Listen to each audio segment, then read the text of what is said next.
like shouting. Right. Good morning. I don't know why I've ended up doing this. My right hand man Joff, who should have been there,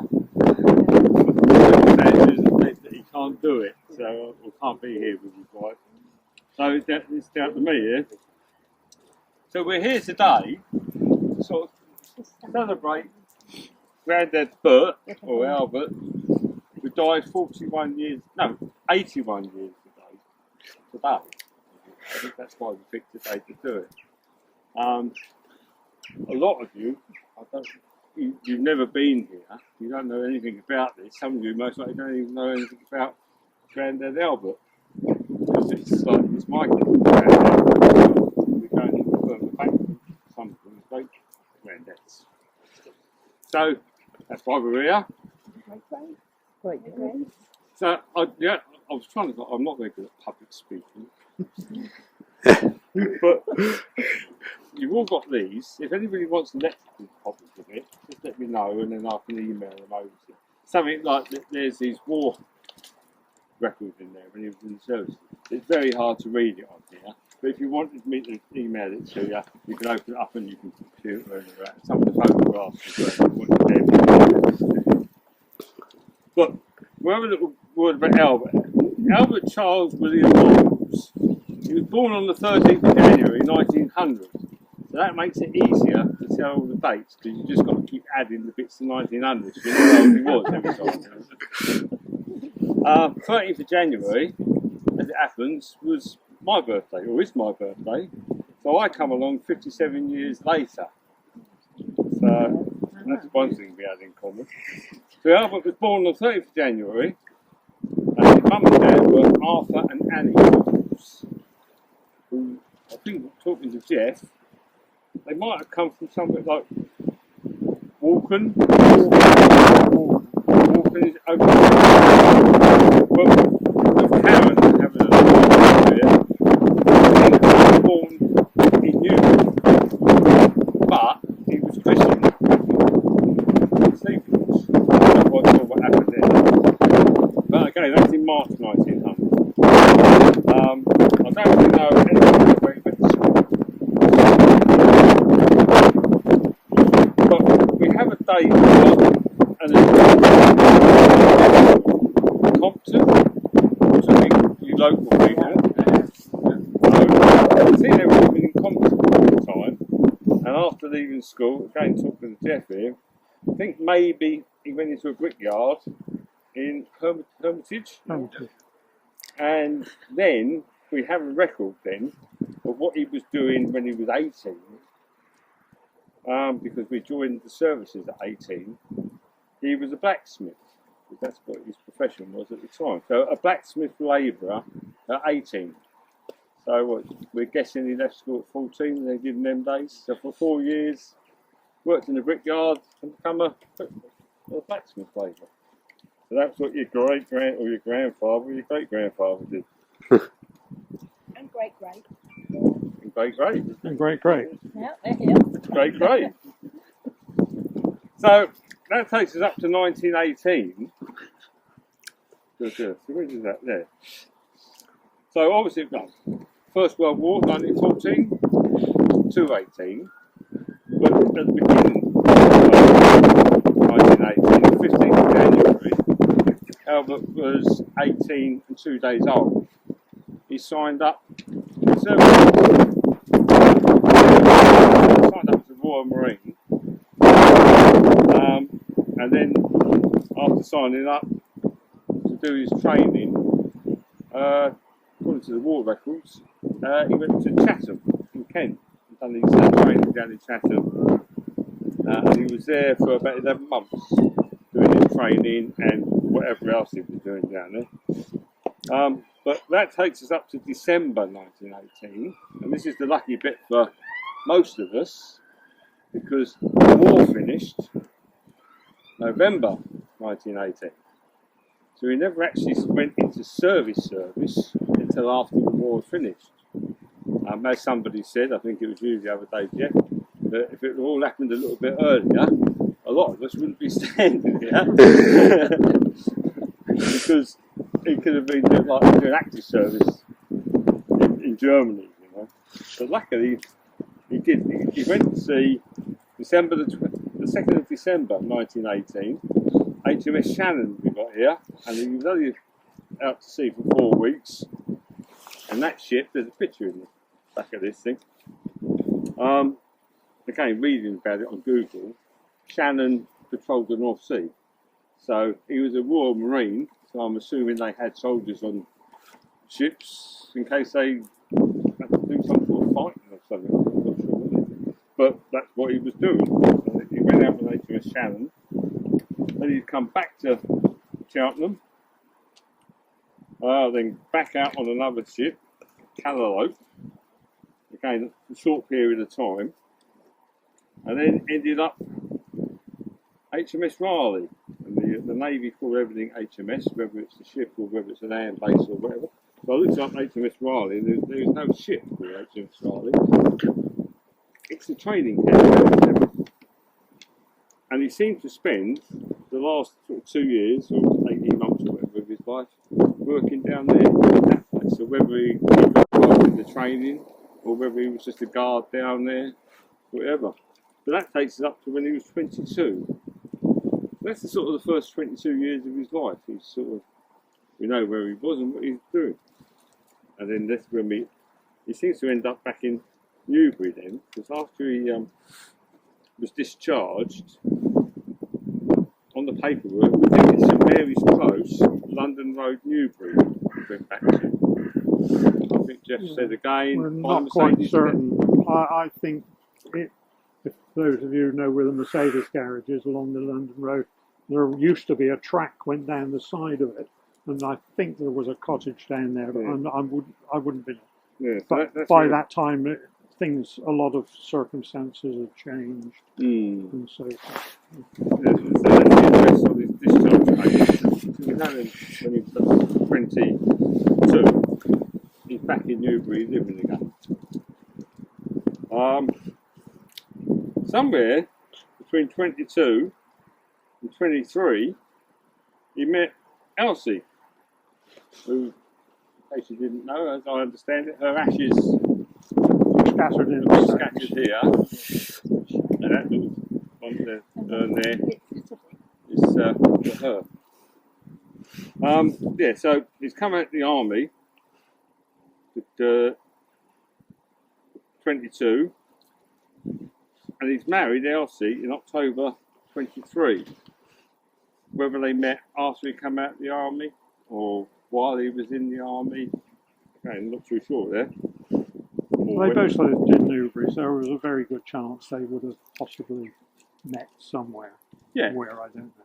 So it depends, I suppose, whether he was travelling back from Plymouth to Newbury to visit his mum or Nanny Nat. That's another story though, isn't it? I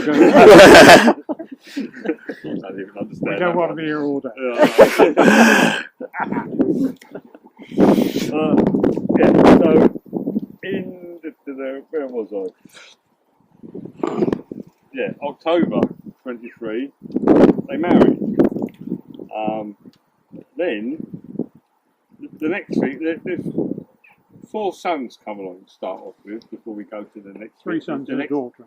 Hang on. No, there's 3 sons we're going to talk about next before we go on to the next bit before the others turn up. So, 1925, my dad's turned up. 1926, Ron's turned up. 1928, in fact, I think looking through it, Peter wasn't his first name. Albert Peter. Albert. Yeah, Karen found that one now. But obviously, yeah, so he was known as Pete. Yeah, it was never Peter, it was all Pete. Yeah, it's always Pete, but never Albert. So that took us up to 1928, and I think the next bit is where the big change comes along, because in 1930, the job advertised as a carpenter. And you all know where the wharf is.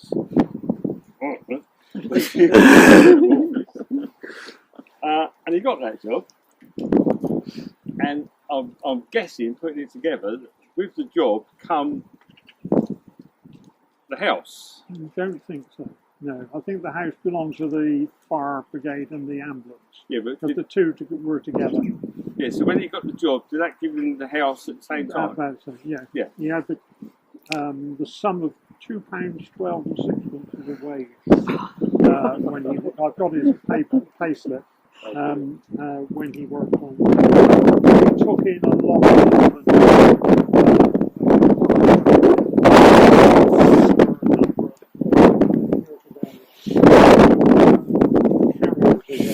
so on a Thursday, we're coming from all the villages around. They met in the thing, and then the stuff that people had bought, they put in and they took it back. So he used to look after a lot of The whole running of the wharf. Plus a big fair, of course, once a year. So that takes up to 1930 then. So they've got 3 boys, 1930. I'm guessing a lot of this. They've now moved into the rear fire station. And if you look through there, you'll see a painting of the fire station. And I showed it to my dad. And if you look at the building, towards the back, you see a door. We used to go through. He recognised this right away, so he knew it. So 1930, he's now living at the back of the fire station.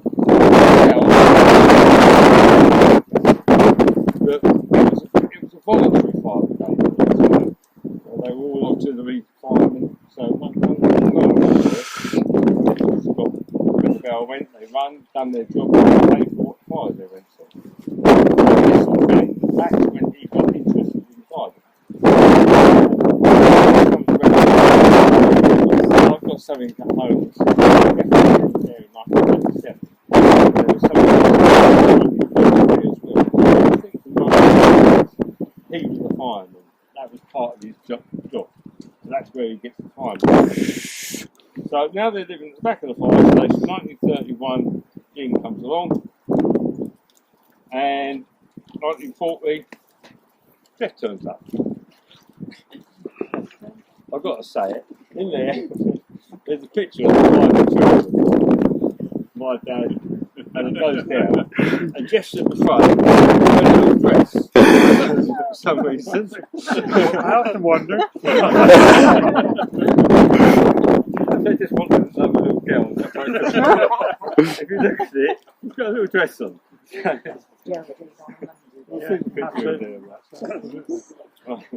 So now they're living in the wharf.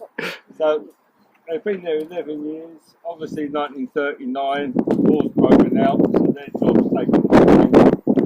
I'm not sure how many bombs were going off around here, or how many fires they have to go through. But the job's taken a different angle. So, 1941, up to now, the bombing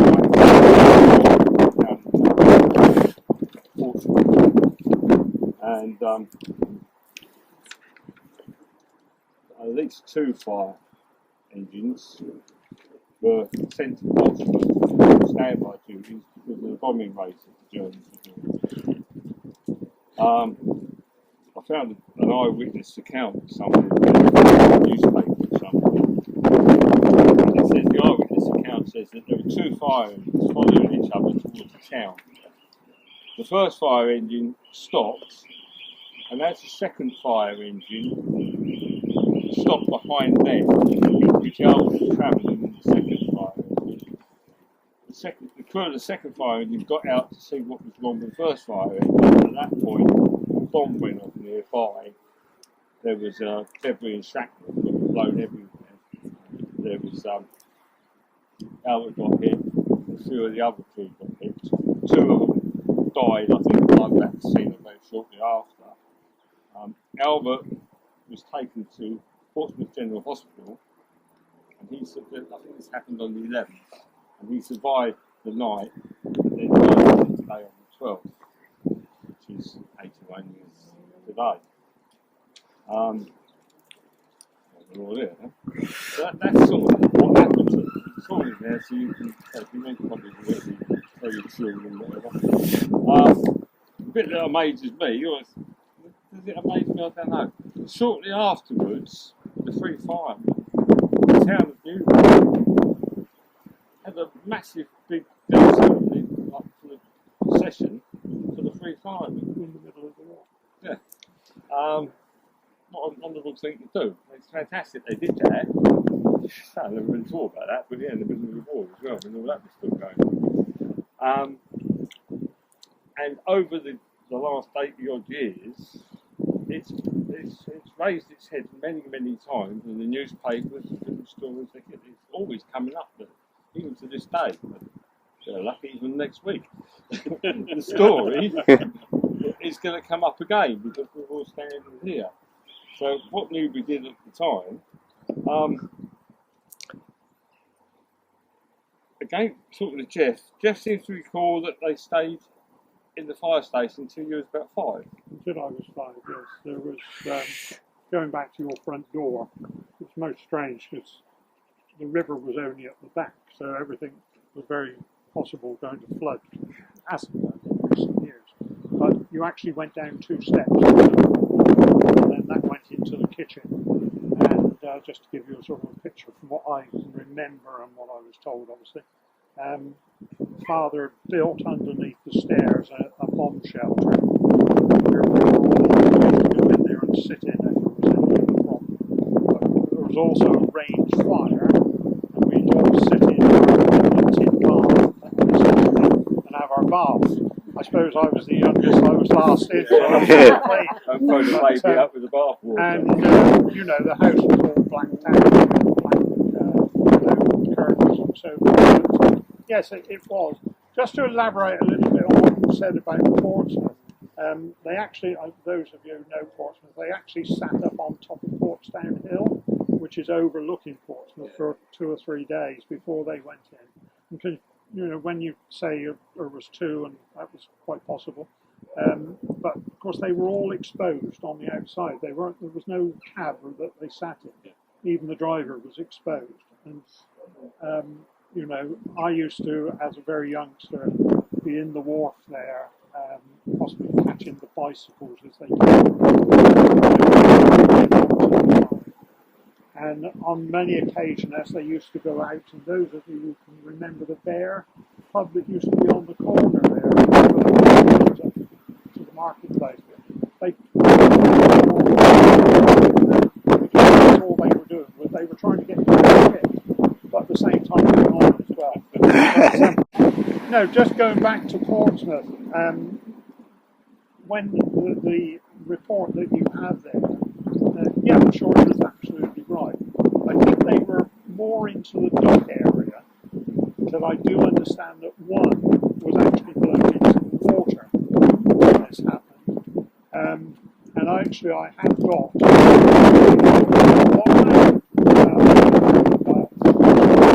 Zealand many years ago, and it showed the position of every bomb that actually fell on Portsmouth on that day. And it was peppered. The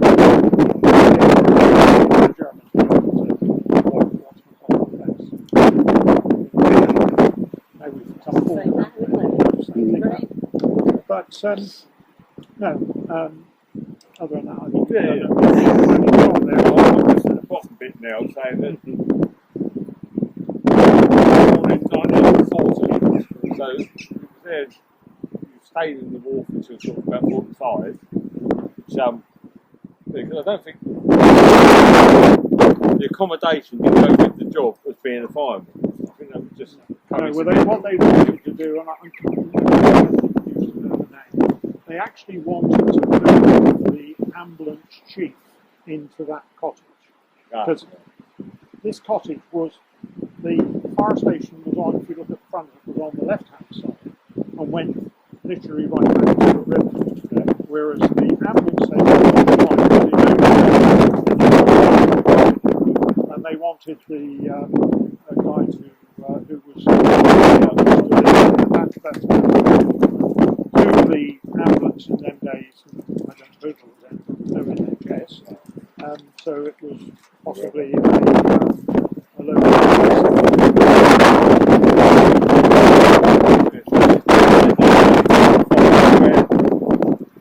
assuming that all of them, I think my dad would have been there. It would have been 21, I suppose, somewhere around there. From memory, there was only 8.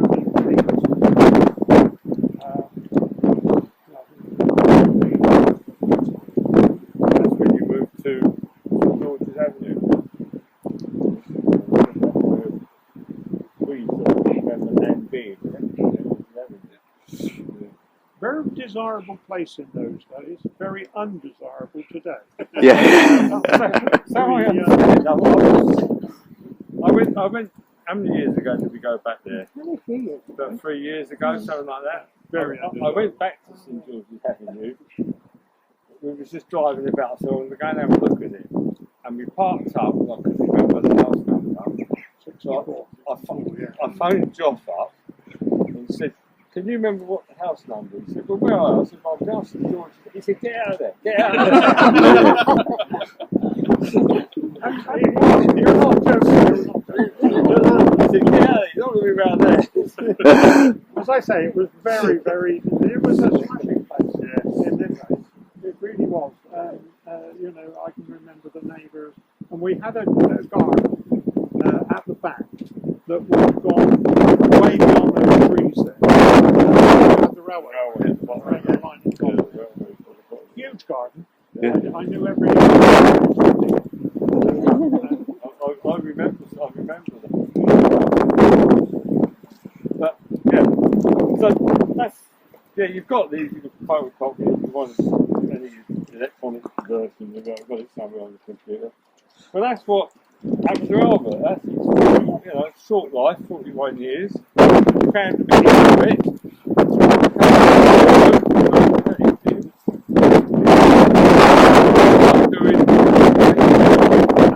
Lost his life.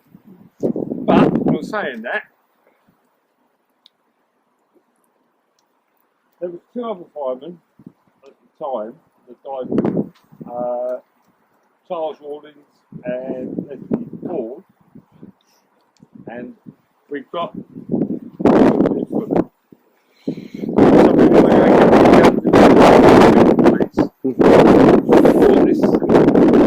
this is from all of the Miles and Brown family, we're a bit mixed up there. To Charles and Leslie, from all of us, to sort of say, put a little thing on there, just saying thank you for your service in Granddad's mate. My father, in 1941, was 16 when his dad would have been killed, and he used to tell a story of his best mate, Alan's, like the running for the fire brigade because they didn't have mobile phones and communication and that. So as the fire they was doing something in Newbury, my dad would go on his bike and he would do the messaging for the fire brigade. Him and his mate Alan, I think it was. So these 2 gentlemen there, Charles and Leslie, my dad actually knew them because he was 16. So we should talk about them. Oh, yeah, you know. So that's for the 2 firemen. Thank you very much. And now I think some of us have brought our own little tributes to Albert. So if you just want to place your own little tribute down. Let's go and get that white one. It's soft and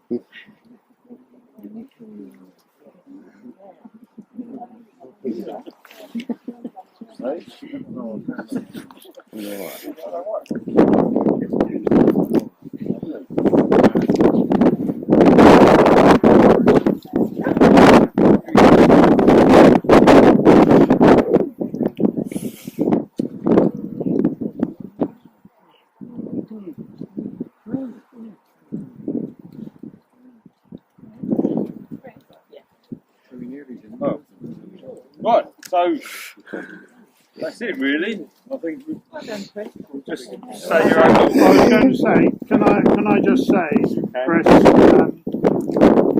when I heard that you grandchildren and so forth were going to do this, it's some years come so forth. But the fact that all you guys have got it in your mind still that where you came from, and I think it's absolutely unbelievable what you've done. I thank you all very much for what you've done individually and so forth in bringing this together, and long may you carry on remembering it. I don't know for how much longer I should be about, but I intend to be here to 100, so that's my intention. He's not doing too bad for it, is So, it's absolutely great. As you see, they've cut grass for us, which is quite nice. It's not normally quite as nice, is it? And I have, in fact, the memorial itself could do with a little bit of tidying up, and they are going to put that in hand. So there we are. But no, thank you all for coming, and it's first class. Yeah, thank you. Sorry. Then we get everyone else coming nice and close in for me.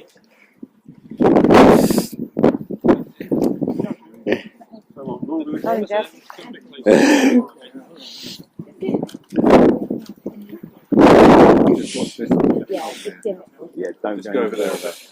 Just go over to your right a bit. Not go to the back.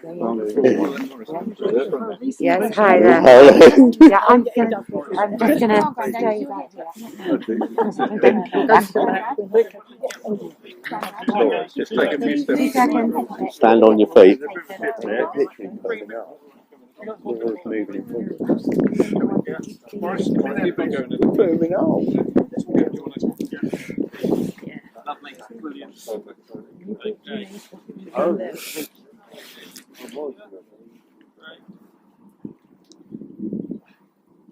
Lovely, thank you very much.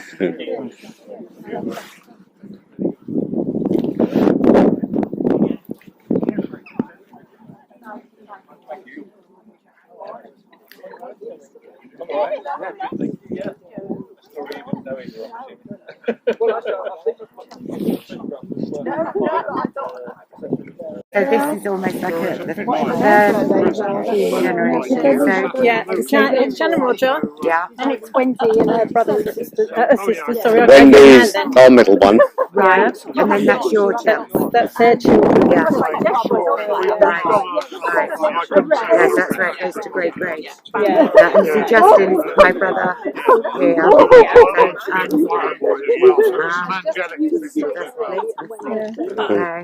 But it's like when it all started going on that Facebook page or Messenger, it's like, what the hell? Is anything on Facebook? They're all dotted about. Yeah. We met recently, didn't we? I did a rubbish day. Absolute You had a rubbish day, did you? If I could have won a prize for the worst, I would have won that prize that day. Do you know, I got it completely confused because I went home and told you, Yeah. and I thought you, in the beginning, was from somewhere else. Right, okay. But, yeah. Definitely Anyway. carrying. Oh, yeah.